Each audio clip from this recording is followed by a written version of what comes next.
What's going on, guys? JHoyt back with you today. Welcome back to episode number 12 of the Chicago Blackhawks franchise mode. Last episode, we started the first month pretty terrible. Second month, we brought it on strong. Our first line has absolutely been going off. And now here is the time where we continue that. And we continue with the good streak, I guess I'll call it, with good wins. Our last 10's good. Our first line's still on fire. But there is some spots we needed to address in the last episode, which was if we head into the edit line screen, I can kind of show you what has been going on. So we swapped up the lines a little bit. I think last episode, I don't think I touched them since then. But basically, we have a guy in Perlini who's not really performing, so we dropped him down to the third line to hope he regains form. And then on defense, we haven't really been playing the best defensively, so we kind of shook some things up here, and we're going to shake some things up more a little bit later on here. But our defense isn't really performing the greatest, but that's a spot to be worried about. And then the other spot that we have to worry about is our backup goaltender. Technically, he's our backup, Anton Forsberg. He has not had the best of starts to the season, and especially off of the last video, or I guess the start of the season and last year.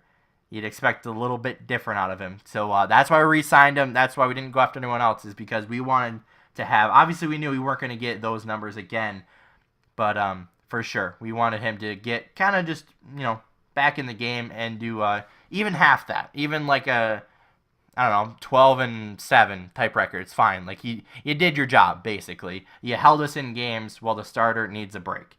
But I do want to make one trade off the start of this video, and that's kind of to help our defense out. So if you look at our defense, obviously we kind of rebuilt our defense a little bit. No more Seabrook, no more, we still have Keith, but he's kind of on the way out as it is. And, we got rid of basically everyone that originally started here, with the exception of Gustafsson and Keith. And obviously with the two young guns, and Boquist and Jokiharju, they were down the AHL, and they eventually developed their way up to the NHL here.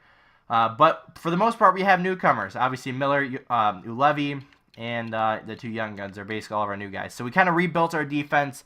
We got some good young talent there, though. Obviously Boquist, 20 years old. Jokiharju, 21. Ulevi, I think, is 22. And even Miller's 28. So he's not really young, but we still have three good young guns there. We have a couple good guys in the AHL as well. Still waiting to develop down there. But don't need to rush, what we can't, help, really. And, this top spot with Eric Gustafsson. Now, this kind of worked with Washington in a way, where they had John Carlson on the first line playing with Michael Kempney. Personally, I don't know why they re-signed him to their contract of, like, what was it, $2.5 million for, like, 4 years or something like that, which was absolutely ridiculous. But, we tried that here with Gustafsson on the first line, and it didn't really work out. And I don't really want to trade Gustafsson, but we need to do something with that spot. And, after browsing the trade block, browsing teams and everything, I kind of narrowed it down to one trade that kind of makes sense. And we're actually going to head over to the LA Kings for this one. And, they're not doing too great off the start of the year, but their entire trade block, let me go back for a second here, their entire trade block is all left-handed defensemen, which is kind of something we're looking at.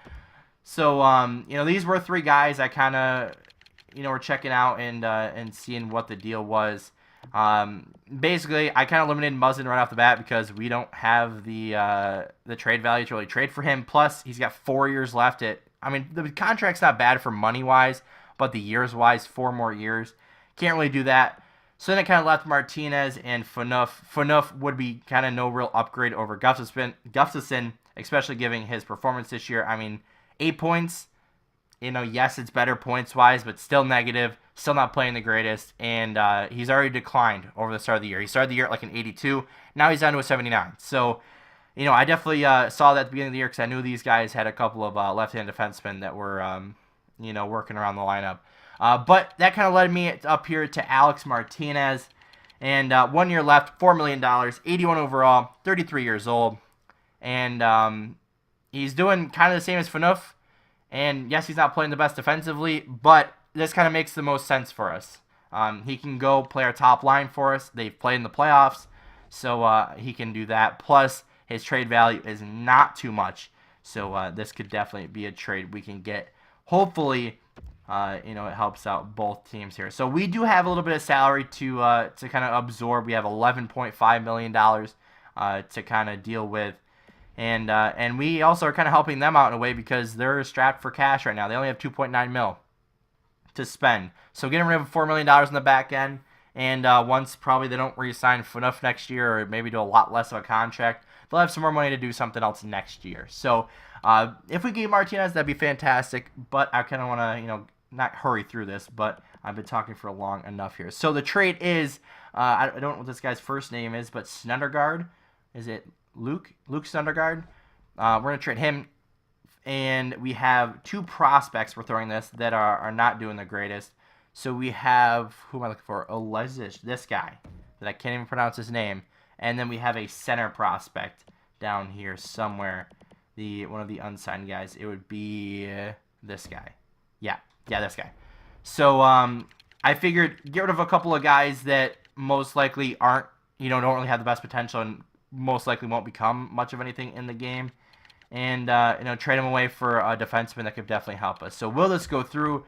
I didn't think so yet. So I did put on there probably have to throw in a pick. So all right, these guys really want to hold on to them. So what do we want to do here? Let's go with our second this year and try to get a third if they have that.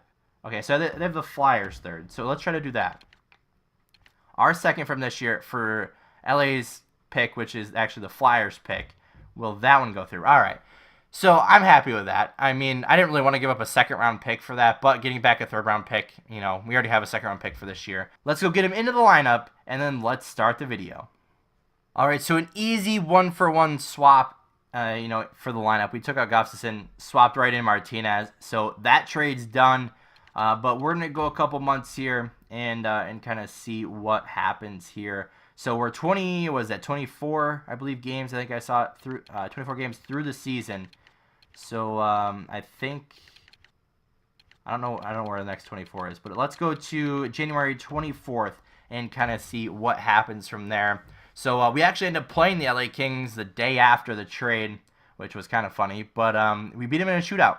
Now, I guess I will talk about the goaltender situation where if Forsberg doesn't really perform, I do have a trade that we could make pending, obviously, the performance of Forsberg. After a swap, looking around in the AHL and the NHL, I figured it wouldn't really be fair to grab one of the best teams' backup goalies because if we're trying to play it realistically, they're not really going to do that. And they're not going to be willing to trade away their backup goalie who's playing well. So even if there's a good backup goalie on a bad team, they might be willing to get rid of that guy. But like I said, I want to play it a little realistically here and try to get someone else. So it does look like we're playing better. We haven't lost that many games. So hopefully some of those wins came, while Forsberg was in between the pipes. And it looks like not Forsberg, Martinez is happy. So that's good to see. Rockford, a little bit of a tough run there. Got a few more regulation losses there. Trade block, don't care about that right now. I also should mention we put Perlini on the trade block. He is up for a contract this year, and I'm not sure if he's a restricted free agent at the end of this year or not. But that's just something we have to look forward to because of he's not really playing that well this year, and he does probably want a big contract going into next year. We might end up using him as a trade for a rental player. That's just something down the road. It looks like we're playoff bound, but you never really know. So how many games are we in this year? So we're 48. So that's exactly 24 from last time. So what do we got here? So Patrick Kane. Oh my goodness. So we have a little bit of a break here. Haven't played a game since the 20th versus Calgary. The past 10's not great, but we sit in first in our division right now by 2 points. Our division's actually very close, all separated by only 10 points. So any team could kind of, catch fire at the right time. They could be right in the scoop. So I guess let's go through it how we normally do. Let's go check out the stats, see who's performing. Kane obviously has been tearing stuff up recently. So our dominant duo in Strome and Kane are absolutely going off. I mean, more than point per game. You love to see that.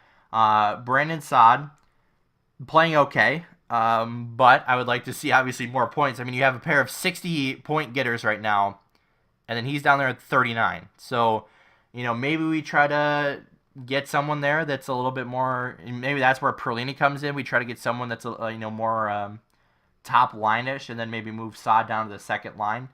You don't know, but second line we had DeBrincat, Duchesne, and I think Koivu is on this line. And so we have the top two there, and then where's Koivu? Okay, so Koivu's down there. They're not playing the best defensively, so I think we're going to swap that line up. Potentially move Perlini back up to the second line because he's doing a little bit better. But then that leaves us with a third line of Solani, Taves, and Koivu again, which we had at the start of the year. And then our fourth line, our scorers started to show that they could score again and get points. So, our fourth line kind of came back down to earth a little bit with them. But pretty straightforward as far as our defense goes, or I should say our forwards go. On defense, though, Martinez right back up there. He's gained, 8 points since he's joined us. He's playing with Boquist, so you can definitely tell that he's helping him out, definitely, because he was in that similar range, like you're right up there, like 0.75 points per game, or whatever that math would be. Keith be playing a little bit better.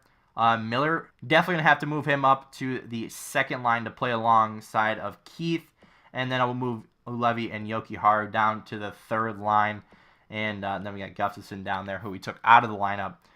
So, Mr. Forsberg, what are we saying down here? Well, I should say Saros still killing it up there.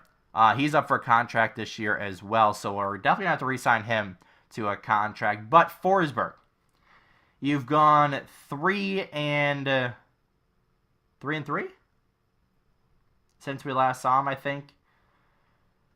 So he's played a little tiny bit better, but we still need a goaltender that can win games more often than not. So I think we're going to go ahead with the trade, but I'll leave that, for discussion for next video, because next video we'll be getting up to the trade deadline and getting up to the end of the regular season.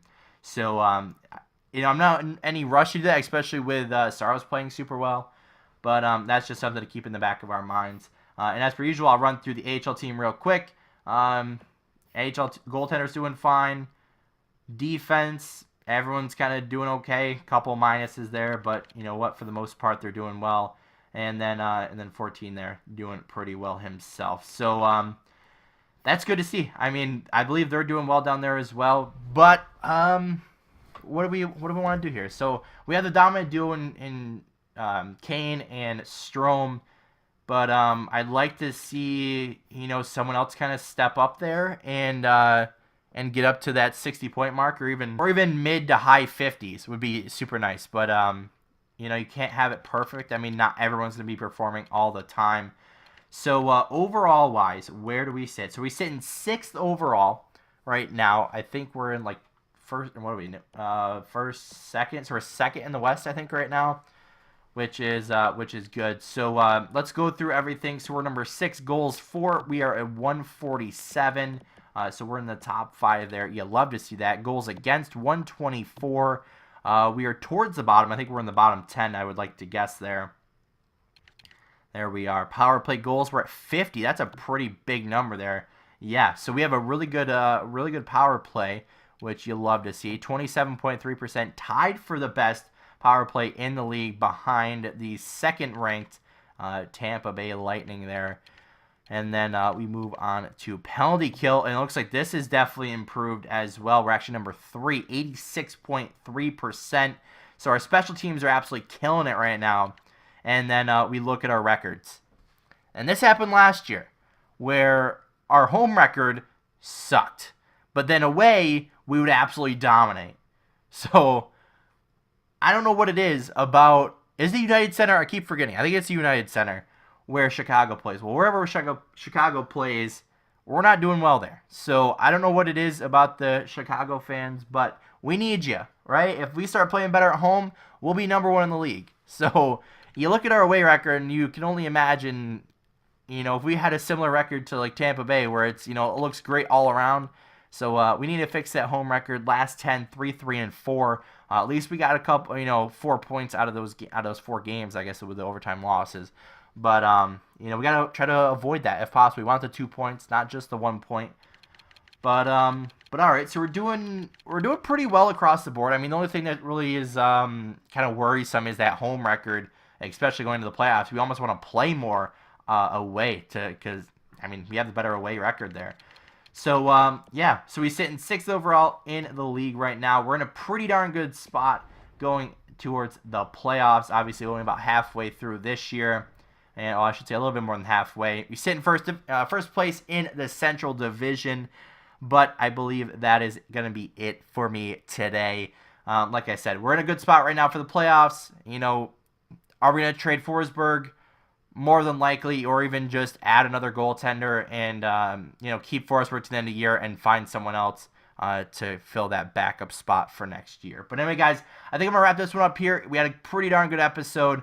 First line's still on fire, and if we could find someone that kind of completes that first line more than Saad can with Kane and Strome, that would definitely help. So, like I said, I hope you guys did enjoy. If you did, make sure you hit that like button down below. If you haven't already, hit the subscribe button. And as always, guys, I'll see you next time.